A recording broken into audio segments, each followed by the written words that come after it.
सुखतरमाराध्यते विशेषज्ञः ज्ञानलवदुर्विदग्धं ब्रह्मापि नरञ्जयति प्रशयमणिमुद्धरेत् मकरवक्त्रदंशान्तरात् समुद्रमपि सन्तरेत् प्रचलदूर्मिमालाकुलम्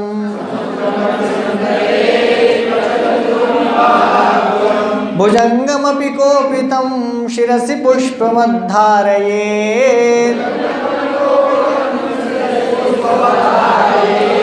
न तु प्रतिनिविष्टमूर्खजनचित्तमाराधयेत् लभेत सिकतासु तैलम् अपि यत्नतः पीडयन् लभेत सिकतासु तैलम् पिबेच्च मृगतृष्णिकासु सलिलं पिपासार्दितः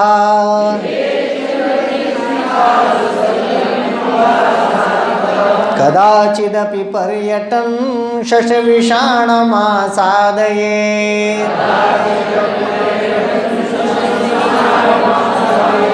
न तु प्रतिनिविष्टमूर्खजनचित्तमाराधयेत् न तु प्रतिनिविष्टमूर्खजनचित्तमाराधयेत् कदाचिदपि पर्यटन्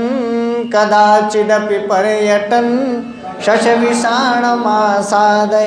बोले लभेत सिकतासु तैलम। लभेत माने आप प्राप्त कर सकते हैं। लभ धातु है आत्मनेपदी विधिंग लकार में प्रयोग किया। सिकतासु माने बालुओं में। सिकता माने होता है बालू, रेत जिसको बोलते हैं। नहीं देखे हो गंगा जी में जाके देख लेना।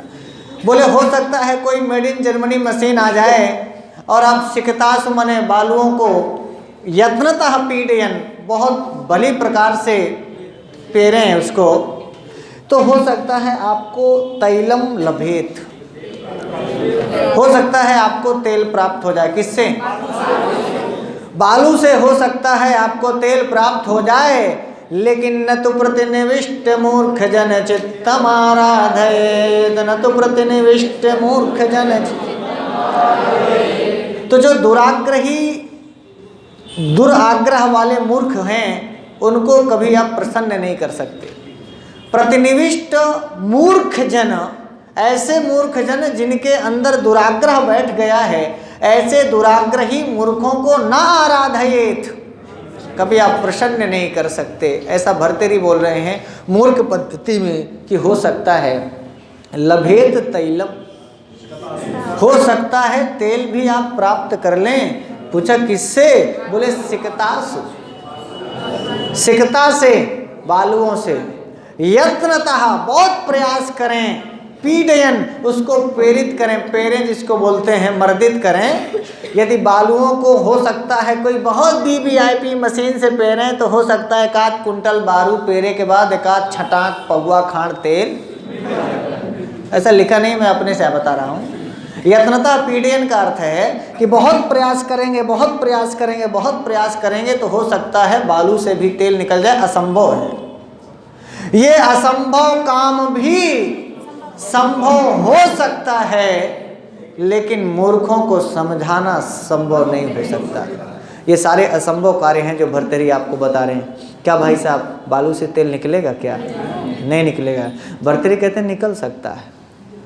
भर्तृहरि कहते हैं पेरे रहो, पेरे रहो, चलाए रहो, मशीन चलाए रहो, पेरे रहो। यत्नतः पीडयन, बहुत बार प्रयास करने पर हो सकता है सिकतासु तैलम अपि लभेत, हो सकता है बालुओं से तेल आपको मिल जाए, पर मूर्खों के चित्त को प्रसन्नता हो जाए। मूर्ख आपकी बात मान लें, दुराग्रही व्यक्ति आपको सम्मान करे, आपकी बात मान ले, आपसे सहमत हो जाए, आपसे प्रसन्न हो जाए, अपना दुराग्रह छोड़ दे, ऐसा संभव नहीं है। समझ में आया? बोले न तू, न माने नहीं, तू माने तो, प्रतिनिविष्ट मूर्ख जन चित्तम आराधय, मूर्ख जन चित्तम न आराधयेत्, मूर्ख जन चित्तम न आराधयेत्, लेकिन सिकतासु तैलम लभेत।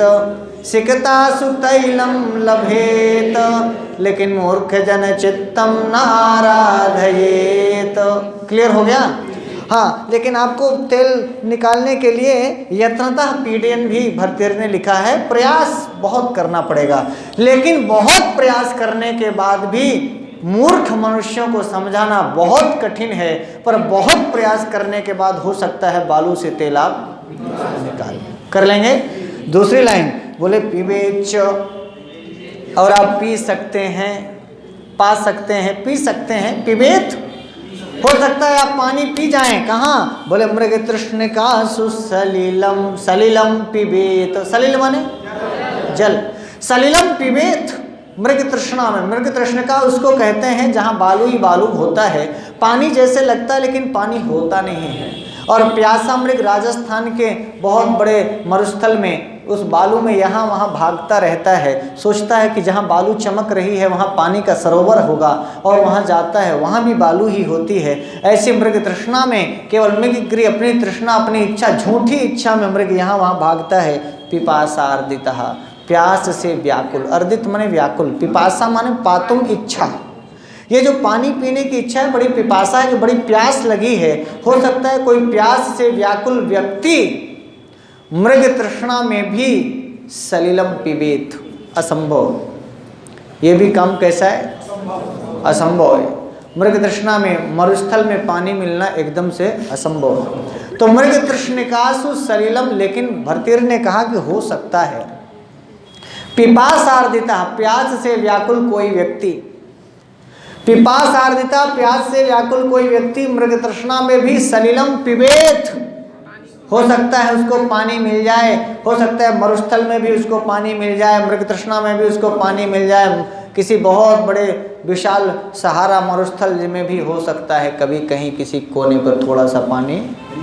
लेकिन न तो प्रतिनिविष्ट मूर्ख जन चित्तम आराधयेत, न तो प्रतिनिविष्ट मूर्ख जन चित्तम लभेत सिकतासु तैलम, लभेत सिकतासु तैलम अपयत्नतः पीडयन्, पिबेच्च मृग तृष्णिकासु सलिलम पिपासार्दितः। और कदाचिदपि पर्यटन, कहीं घूमते हुए, पर्यटन माने पर्यटन करते हुए, कहीं टहलते हुए, घूमते हुए, हो सकता है कदाचित भी हो सकता है किसी दिन किसी समय शश विषाणम आसादयेत। आसादयेत माने प्राप्नुयात, कभी आप प्राप्त कर सकते हैं। शश माने, और विषाण माने खरगोश की सींग तो बड़ी बड़ी होती है ना, क्या बड़ी बड़ी होती नहीं है? हो सकता है कि घूमो घूमो घूमो, शायद कोनो जंगल में ऐसा खराहा मिल जाए। खराहा समझ रहे? जौने खरगोश के सींग होए। खरगोश की सींग होती नहीं है, पर भर्तृहरि ने कहा कि हो सकता है कि खरगोश के सींगों मिल जाए, पर मूर्ख को समझाना आसान नहीं है। ये सब असंभव है। खरगोश की सींग भी असंभव है, मरुस्थल में पानी भी असंभव है, बालू से तेल भी असंभव है। हर असंभव काम संभव हो सकता है, पर एक काम नहीं हो सकता। आप समझाओगे? हो सकता है कोई made in Japan, made in Germany machine ले आना और गंगा जी के बारू पेरे हो, तब भी आपको लोग मूर्ख ही कहेंगे।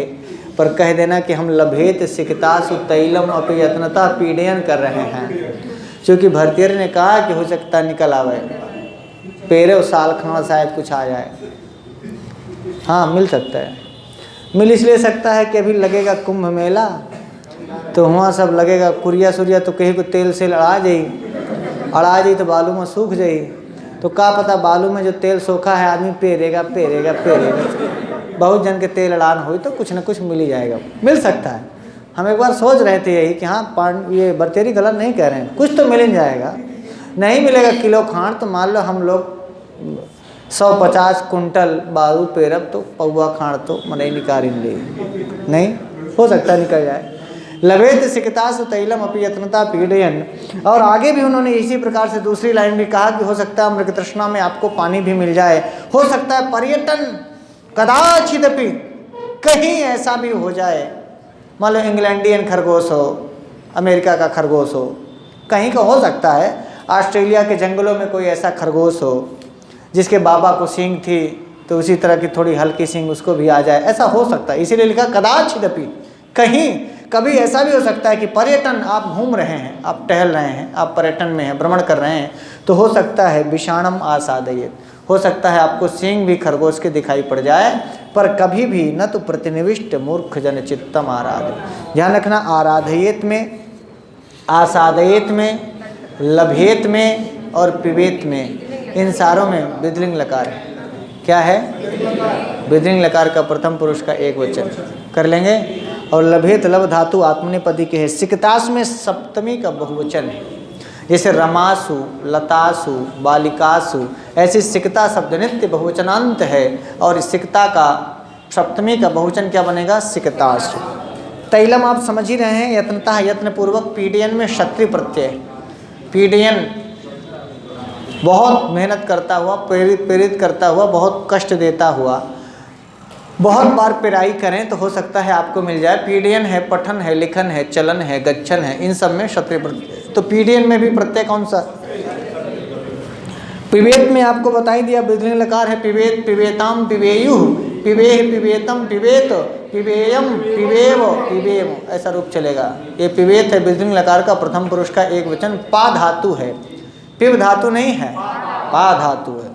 पा धातु को पिब आदेश होता है। पिबत, पिबता, पिबंति लट लकार में चलता है। पिबेत, पिबेताम, पिबेयु ये विधिलिंग लकार में चलता है। अपिबत, अपिबताम, अपिबन ये लंग लकार में चलता है। पिबत, पिबताम, पिबंतु लोट लकार में चलता है।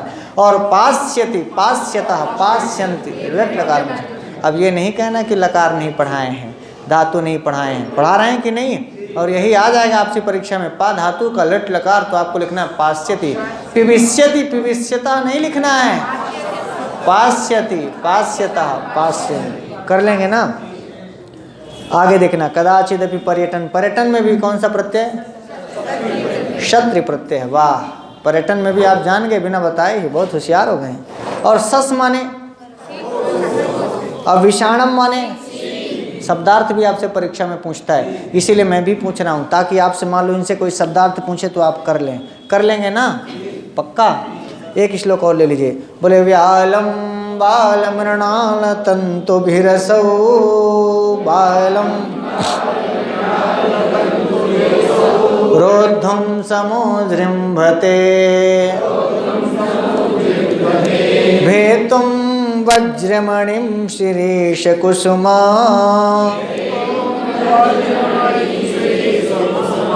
प्रान्तेन सन्निह्यते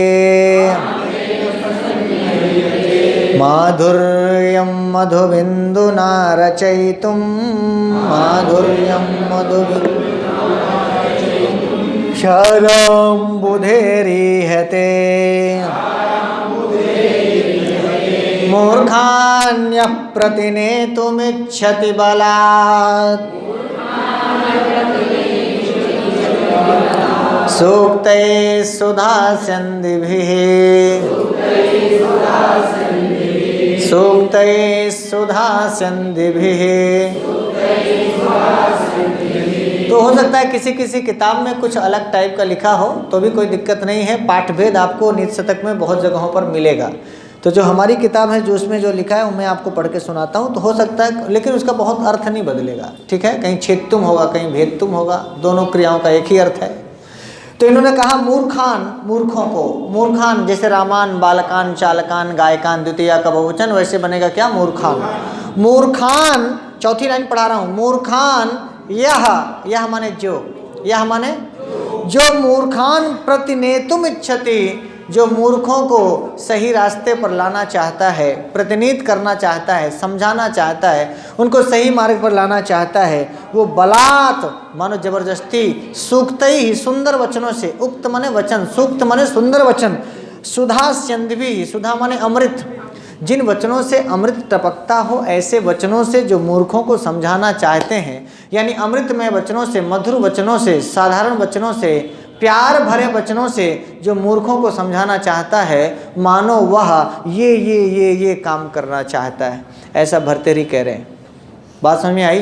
अर्थात मूर्खों को अमृतमय भरे वचनों से, अमृतमय वचनों से, मधुर वचनों से आप नहीं समझा सकते हैं। अकॉर्डिंग टू भर्तृहरि ने ये कहा कि मूर्खान, मूर्खों को, यह जो प्रतिनेतुम इच्छति, जो समझाना चाहता है, सही रास्ते पर लाना चाहता है। कैसे? बलात्, जब तक वो न चाहे, आप ज़बरदस्ती करना चाहते हैं उसके साथ।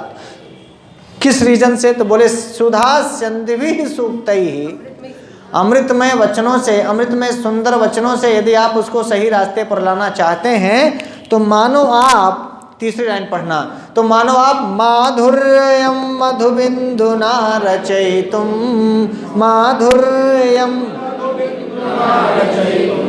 क्षाराम्बुधि कहते हैं खारे समुद्र को। अम्बुधि माने और क्षार माने, तो क्षाराम्बुधि माने खारे समुद्र को। माधुर्यम ईहते, मधुर करना चाहता है, मीठा बनाना चाहता है। किससे? बोले मधु बिंदुना। मधु माने, अब बिंदु माने, तो शहद की एक बूंद, चाहे पतंजलि कंपनी का शहद हो, तो आप सोचे कि बड़ा अच्छा शहद है, तो क्षाराम्बुधि में, खारे समुद्र में, बिंदुना में तृतीया का एक वचन है, तो एक बूंद डाला आपने और सोचा कि पूरा खारा समुंदर माधुर्यम हो जाए। उसी प्रकार से सुंदर वचनों से मूर्खों को समझाना वैसे ही असंभव है जैसे एक बूंद मधु से खारे समुद्र को मीठा करना असंभव है।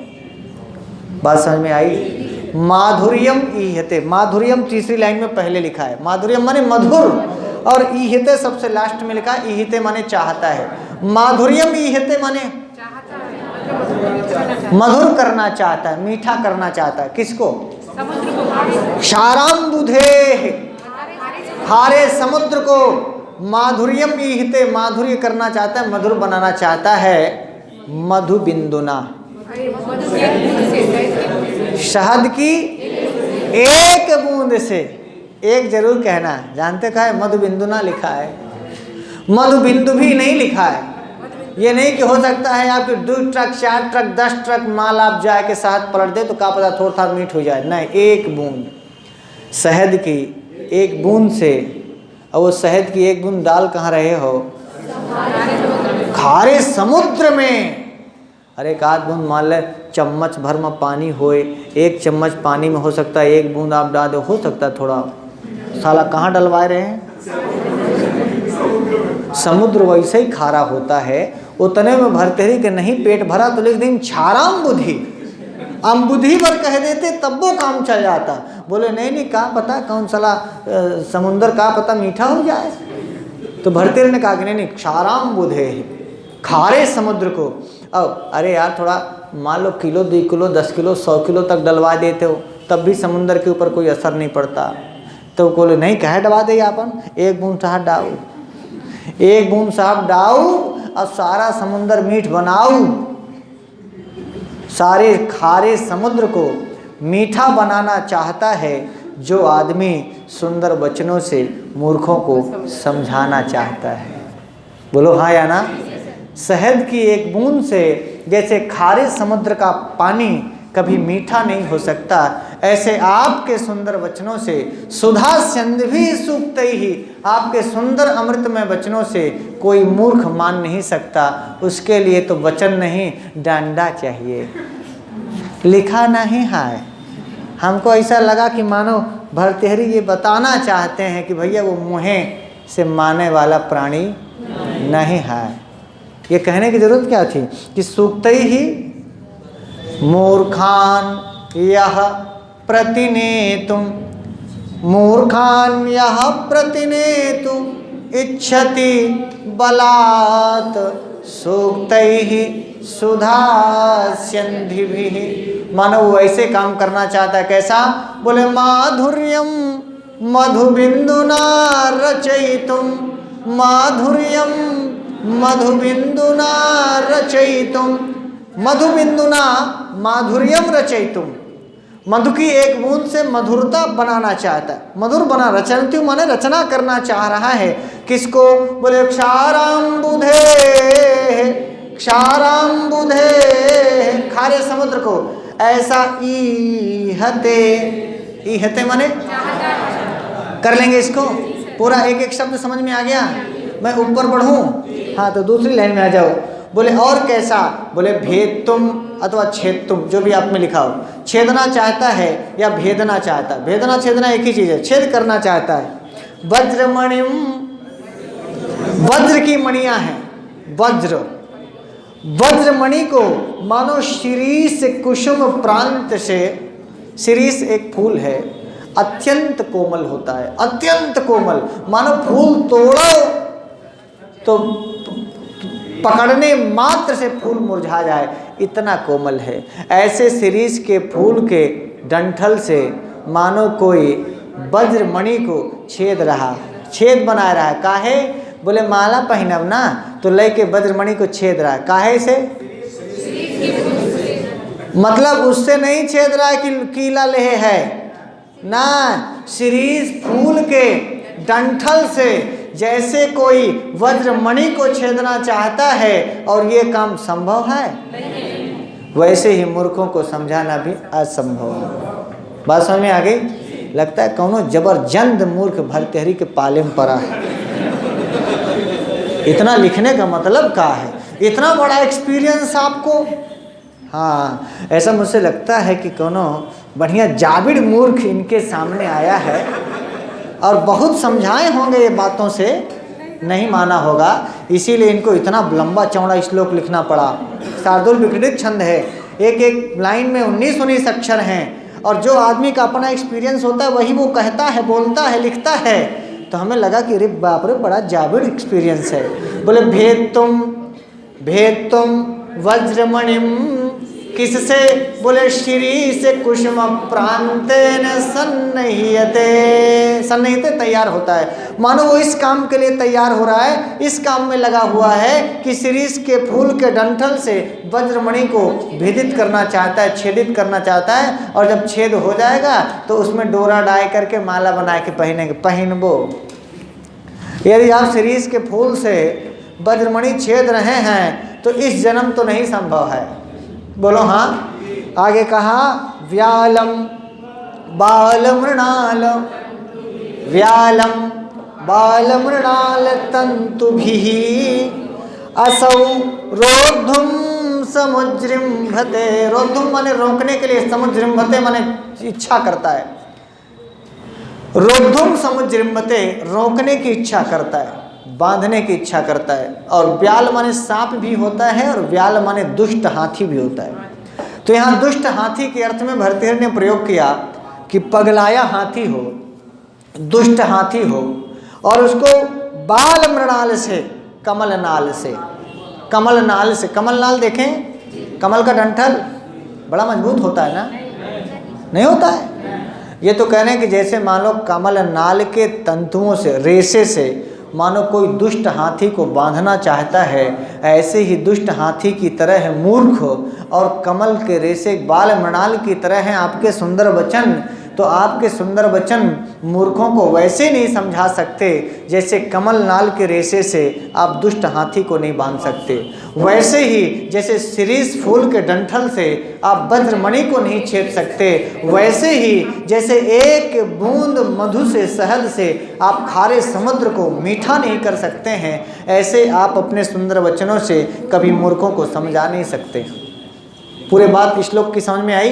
3 असंभव काम बताए। एक असंभव काम कहा बाल मृणाल तंतुभिः, बाल मृणाल तंतुभिः, अत्यंत कोमल कमल नालों के तंतुओं से व्यालम रोद्धुम समुजृंभते, दुष्ट हाथी को बांधने का, रोकने का प्रयास किया जा रहा है। संभव है? नहीं संभव है। और भेदतुम वज्रमणिम शिरीष कुसुम प्रांतेन सन्निह्यते, बोले वज्रमणि को शिरीष कुसुम के डंठल से छेदने का प्रयास किया जा रहा है, असंभव है। और बोले शहद की एक बूंद से माधुर्यम रचयितुम, मानो मधुरता रची जा रही है, मधुर बनाया जा रहा है क्षाराम्बुधि को, खारे समुद्र के, खारा समुद्र खारा ही होता है, क्षाराम्बुधि इन्होंने कह दिया, अम्बुधि में भी क्षार लगा दिया कि एकदम टोटली खारा समुद्र है। उसमें एक बूंद शहद से आप पूरे समुद्र को मीठा बनाना चाह रहे हो। आप कह रहे हो आपके यहाँ बाराती आए हैं, बोले कि ऐसा है हम शरबत बनवा दे हैं समुंदर में पूरा समुंदर ही शरबत बना दिया गया है, जाओ समुंदर का पानी पियो।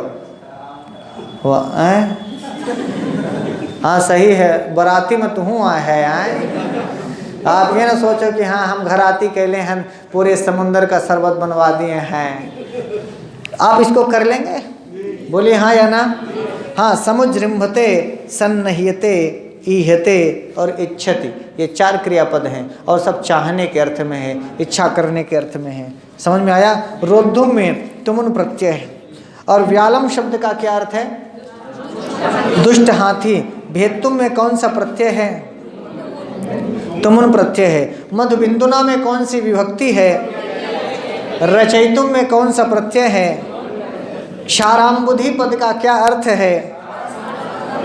ईहते, ईहेते, ईहन्ते, ईहसे, ईहेथे, ईहध्वे, ईहे, ईहावहे, ईहामहे आत्मनेपदी का रूप है। ईहते माने चाहता है या इच्छा करता है। इच्छति, इच्छ धातु का आप इसको देखें ना, इस धातु है, इच्छति, इच्छता है, इच्छन्ति चलेगा।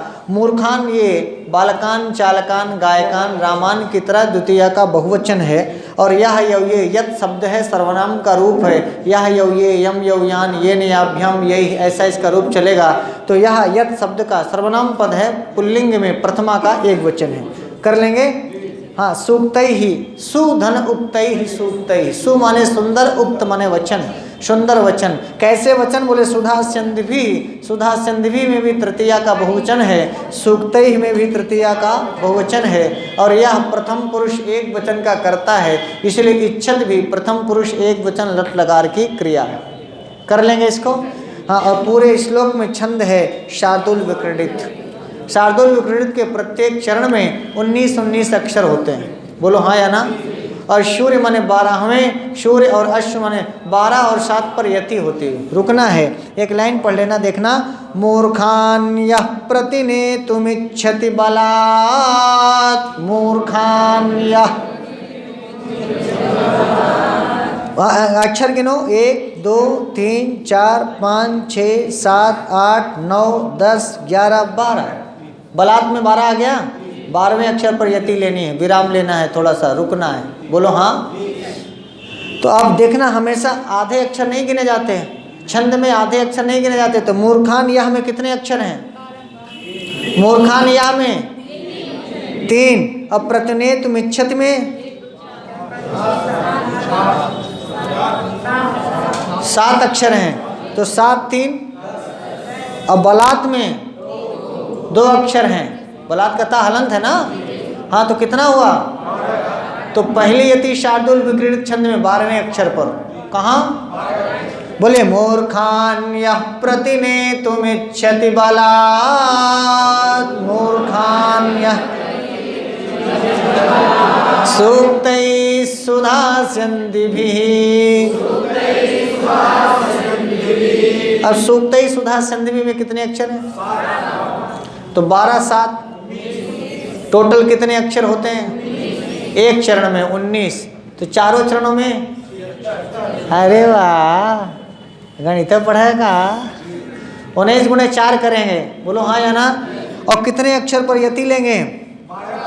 12 पर। दूसरी यति कर लेंगे ना। हाँ, अभी आप इतना जाने रहिए और मौका मिलेगा तो मैं आपको और भी आगे बता दूंगा। 2 ही श्लोक आज आप पढ़ के जाइए, नहीं ज़्यादा पढ़ेंगे मूर्ख हो जाएंगे। बोलो हाँ या ना। हाँ, बस आज इतना ही। नमः संस्कृताय, शुभ संध्या।